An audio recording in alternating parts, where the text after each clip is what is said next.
Okay, welcome along to our next edition of Get in the Habit with myself, David Finch, and Sue Allsworth.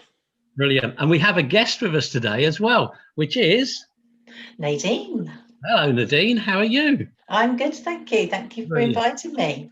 Yeah, great. And really good. And we're actually recording this one as well on video. So all those people, welcome along on video as well, which is great.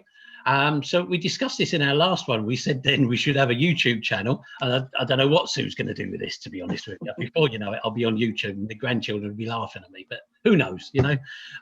So welcome along today, Nadine. And today we're going to talk about what you do and how people can get in the habit of all of what you do. And then we'll chuck some stuff in the mix. Does that work with you? Yes, definitely does, because as we've already discovered that we do very, very similar, don't we? So We do. And I love that, well connected. So yes, definitely. So today we've got Get in the Habit, and I know we've discussed this, so the title today is Get in the Habit starting with you. And it was a title that you actually when we were discussing this, you sort of chose when we put this to you. So what does getting in the habit and starting with you mean to you, Nadine? Well, it's all about self-care. It's all about looking after yourself before you think about anyone else or doing anything else, actually. And most people are not very comfortable with that. You know, when you say self-care, when you say people go, oh, I can't do that. We are very good at looking after everybody else, aren't we? And we don't put ourselves top of the list. So my advice to everybody is start your day with you, never mind anything else, you know, but start your day thinking about you, tuning into you, how you feel, what you want, that kind of thing. So most people, when they wake up in the morning, they quite often go into busy head mode instantly. We've quite often got our phones by the bed. We use them as alarms, don't we? And they're there. And a lot of people, the first thing they do is look at social media. They will look, or they'll check emails, they'll check in with friends and family, which is lovely. But I like to encourage people, as I say, to ignore that and start with you. So a little bit of tuning in, breathing, meditation, doesn't have to be long, but just tuning in to how you feel physically and emotionally. A few breaths is all it can take, and you just tune in, and then you choose how you're going to be, how you're going to spend your day. A little bit of planning forward, you know, not too much because that can be overwhelming, but just tuning into you for a moment. It's so powerful, and it really is a lovely way to actually start your day. And that can be done at any time in the day as well. A little quick tune in and reset, I like to call it. Just again, a few breaths, 3 breaths is enough. Just tuning in how you feel physically, how you feel emotionally, how you want to carry on. So anytime you can do that. So I recommend that, tuning in with yourself anytime you think of it, really, just tuning in. And it's very, very empowering, and it's really good at focus and clarity for how you move forward in your day as well. So that's it's really interesting, Nadine. And I was just thinking then of my particular habits, and do I do something like that? Well, one, we never have phones in the room. No, nor do I. No. My wife and I, we make a conscious thing, no phones in the bedroom as such, because you say some people use them as alarms, but I think sometimes they can be quite distracting. You know, if you wake up in the night, I've got friends on Facebook, and you know, they'll put a post on at like 3:30 in the morning or something like that, and say, oh, wide awake at 3:30, I just can't get to sleep. You think, let's wake everyone else up. Get off of Facebook. You know, it's like, I know so many people do it, don't they? It's gosh, yeah. So and the few breaths, I think that was really good advice there. And I noticed I do that myself. I don't know if I'll do it because I'm an older man now, and I need to have a bit of a stretch in the morning. So I tend to get out of bed, do a bit of a stretch, you know, a couple of good deep breaths to get my body, you know, breathing, if you like, you know, and then I'm ready. And I can make it down the stairs then, you know. Well, it is. No, I'm the same. I don't wake up happy, to be honest. My mood is not very good when I wake up, and my physical state isn't. I'm with you, aches and pains. So stretching and everything. And I've got to be honest, I'll let you know a little secret. I do it all before I've even got out of bed. I do a stretch, I do my little bit of breathing, tuning in, because I feel I need that even just to get out of bed, Right, okay. which makes me sound a little bit precious, but it really is that kind of, you can start and it just changes your mood, changes how you feel, because I don't wake up feeling that good, and I never have, and it's just, but I can change it very quickly. So, but you're absolutely right, stretching the body, you know, and getting yourself moving. And I'm the same, you know, before I attempt going down the stairs, I need to make sure all the bits of my body are working properly. I'm not sure if it comes with age or what, but you know, probably any younger listeners listening to us now go, what are they on about? Yeah, I'll just get up. We're just helping them, good habits before they get to our point. I'm in that in-between stage now, Okay. where I am aware that my body needs a little bit more of an encouragement than it used to be fair. One thing that's, I got rid of my bed, what do you call it, a bed stand, not the mattress, table, the actual bed frame. Oh, okay. And so my mattress is just sort of on slats on the floor, so it's actually really good because it makes me have to get up further and use muscles more than you would when you just sort of go off your bed in the morning. You're brave. But I'm with you, Nadine. As much as I can do from my bed, I will. One of my things in the morning, which is very similar, it's just not a word you've used, but you kind of described it, and that is visualization. I just visualize, what have I got in that day? How do I want that day to go? So at least I'm setting the intention out that that's how I want my day to go, because I've learned that visualization and linking in with that law of attraction is really, really powerful. So yeah, but I'm the one sitting here very quietly listening to you talking, thinking, I know exactly where my mobile phone is at night, and it's near enough not far from me, and it's not even used as an alarm, but my mobile phone is on silent most of the time. Well, it is actually on site, it's on vibrate, because I don't pay it overly, I just check it every now and then, but it is there. And I'm one that probably uses my mobile late at night just to play a silly little game or something, just because for me, although I know the light is not necessarily good to help me sleep, the games, the mind-numbing games, it just helps me to switch off, because if I'm concentrating on that, I can then finally let go of everything that the meetings and what have you has been going on in the day. So double-edged sword there. So I was sitting there like thinking, I know that I'm not a good girl here.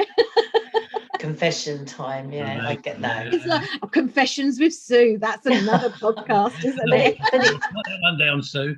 Yeah, I mean, it is the way that we live our life, isn't it? And it is hard. I call it a digital detox, and I ask people to purposely come off their phone and get in the habit again, you know, of how, you know, when can we turn everything off? When I call it going off grid.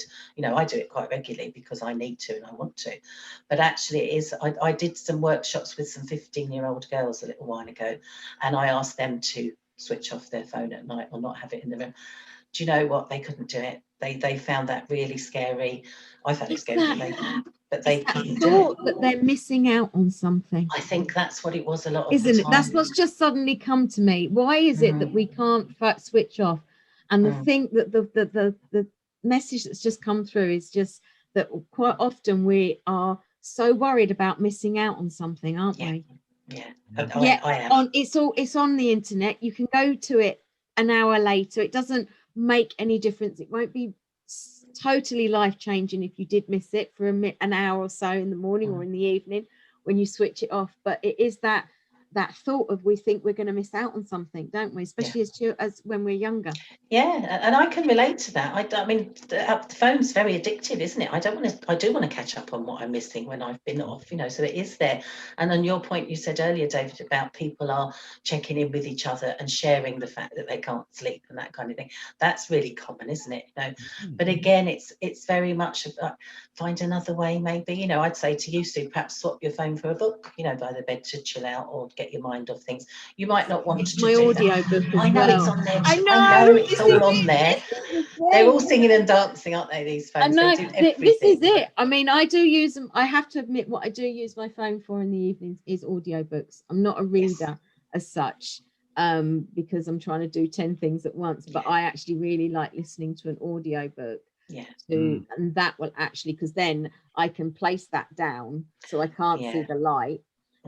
Everything else is off in my room, and I can just listen, and then it doesn't bother me if I fall asleep, because you can always go back to it, can't you?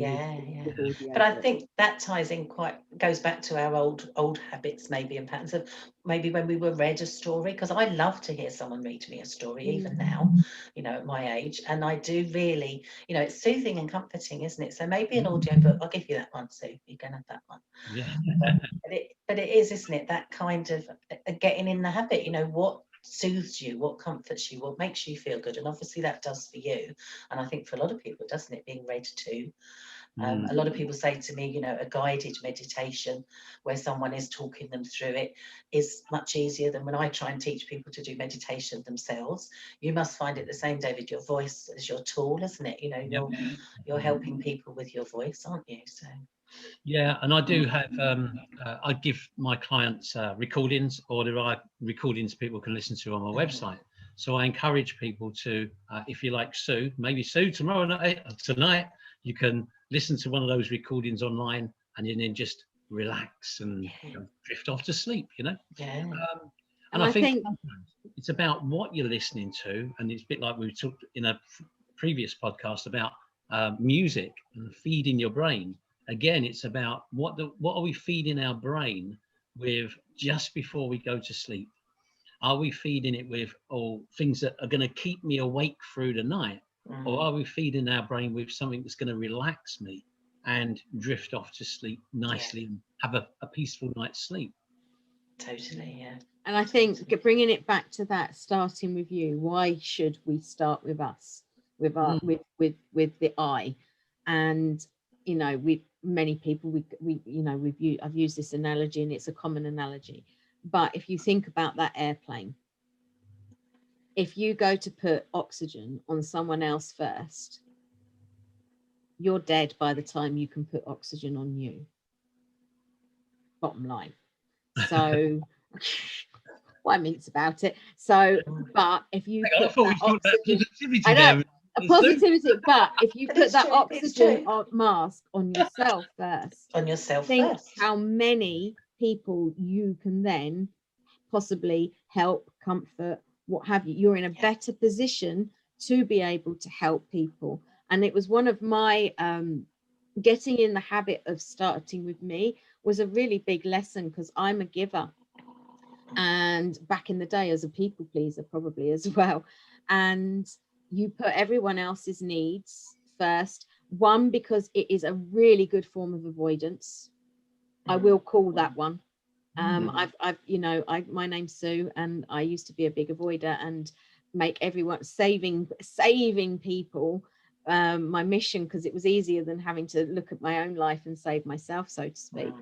But since I've put myself first, my wings of love and care and kindness have been able to grow and spread even more, because I'm in a much better place. Because if I'm not in a good place, I now know the difference when I'm not in a good place and I'm trying to help someone.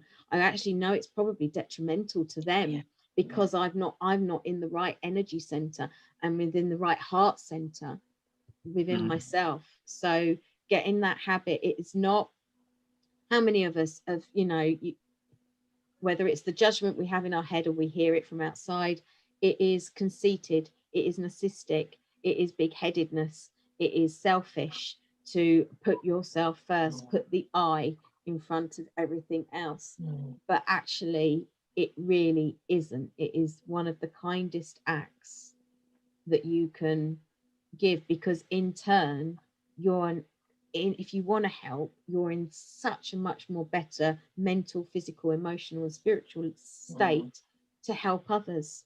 And that help then comes from a much more heart center, rather than a place of not guilt so much, but all these other little things that creep in on why we do these things. Yeah, it's right. And I would imagine that both yourselves, as much as me, we see clients who fall into that category of being either, you might want to call them a people pleaser, or that they go around looking after, caring for their family, their friends, always giving, but never really looking after themselves. And then all of a sudden something happens and they arrive at your door, my door, and they need some kind of guidance and some help in some way, because everything's got on top of them. So I think really the message here is, rather than wait until that moment where it all gets too much, is to look after yourself every day and start to look after yourself every single day, and then still look after the other people. That's fine, but you're looking after yourself as well. Would I be And right it in saying? doesn't have to be, and when we say this, looking after ourselves, I can sort of almost hear people saying, I don't have time. Yes. I don't have time to put me first. Yeah. But actually, what we're talking about, although it sounds more possibly bigger and overwhelming than it actually is, because it could just mean that first 5 or 10 minutes, like Nadine does in the morning, you've put yourself first. You don't have to do it all the way through the day, but you just need to know that you've got pockets of the day where you can take yourself off. I used to say to people, I still do, you know, what's the one room in the house that you generally lock when you go in? It's the bathroom. Yeah. Or if you don't lock it, most people aren't going to walk in unless you've got small children, sort of thing. So I don't have time, I don't have the room, I don't have the space, I don't have the zen little go to the toilet. Most people do not bother you when you're in the loo, and in there you can just sit on the toilet and take those 3 deep breaths. I always say take those 3 breaths to anchor yourself. And even just doing, you know, if you all just sat here now, all of us, and just for a minute, just let's take 3 nice deep breaths in. So whatever you're doing, just calm yourself and just take a nice deep breath in and out.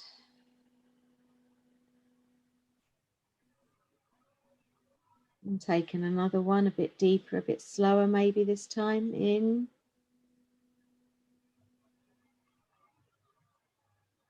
and out.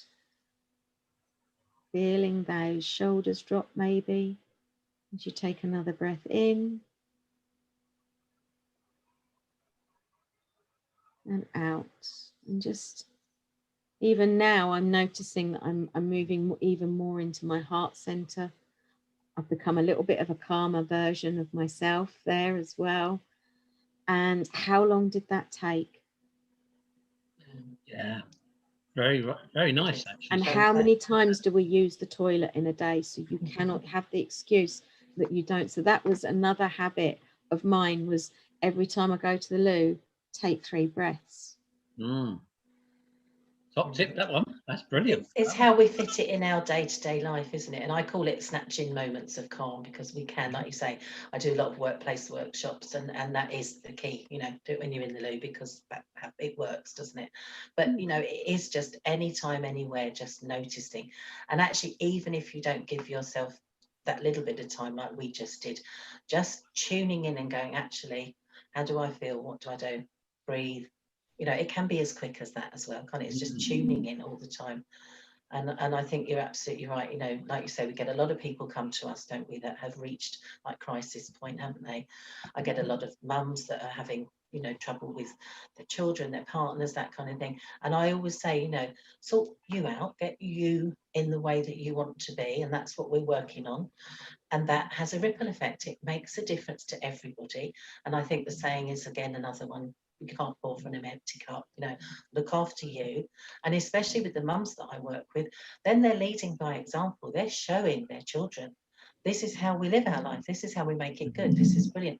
And it does, with, like you say, without taking time and effort, it just naturally ripples out, and it has a wonderful effect on everybody. So it is right. Start with you, look after you, and it has that wonderful soothing, calming effect, doesn't it? That thought of getting in the habit it's that's the dread. We built it up to being more than what it is. And I always say, just take, you know, you can only do one habit at a time. So even if it is that you just want to say, right, in the mornings, you don't have to worry about necessarily doing the stretching and everything as well, but in the mornings, I'm just going to start tomorrow with 3 breaths in the morning, or I'm just going to, every time I go to the loo, that will be enough to catch me, because you actually, it's an action that you're doing repetitively it is a really good way. I used to do it when I got in my car as well, but I don't go out and drive so much these days, funnily enough. But every time I got in my car, I would say, right, before I start the engine, take 3 breaths, because it's got me in a nicer, better place for driving and what have you. So try and add these new habits into things that you already do. Mindfulness, I brush my teeth mindfully now. So I take my time. If there's one thing, I might rush everything else in the bathroom in the mornings, but I will stop and take my time. And while I'm doing that, I can do some mirror work. So you kind of link those little things into a routine or a habit that is you're already doing, so that you're not having to sort of add something in where have I, and using that excuse, I haven't got the time. Exactly. Yeah. I think a lot of people do exactly that though. So it's, they say I haven't got the time, but they're rushing around and they're if you like, they're creating their negative habits that say they haven't got time, and they're doing this stuff that's taking them time. But if they were more mindful about things and creating good habits, then they'd have more time anyway, because they'd be less worried about, oh, I haven't got time, rushing. Be more organized as well, be more consciously aware of their day and their structure of the day. And as Nadine said earlier, you know, think about what am I going to do today, and how am I going to do that? And so you get your structure even before you get out of bed in the morning. Yeah. Fantastic, really. Yeah. Totally. And I think it's being mindful, isn't it, of every, you know, every time we can just tune in with mindfulness, like you say, cleaning your teeth mindfully, everything that you do, just being aware, being present, which I found quite hard to grasp, I've got to be honest, years ago. But actually it is really simple, isn't it? It's just noticing, isn't it? Noticing.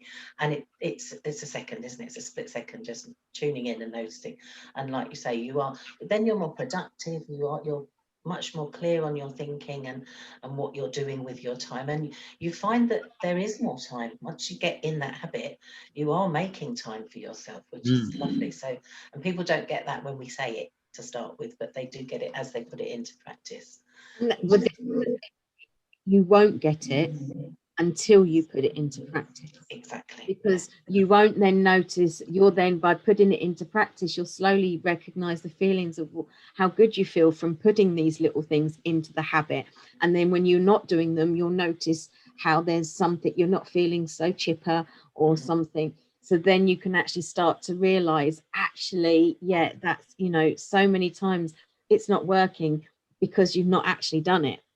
And, you know, I always, not that I'm necessarily promoting the antibiotics, but if you've got an infection, if you don't take that antibiotic, I mean, I've dealt with elderly, so I know water infections like there's no tomorrow. And the bottom line is you have to have your antibiotics, otherwise they're going to send you loopy.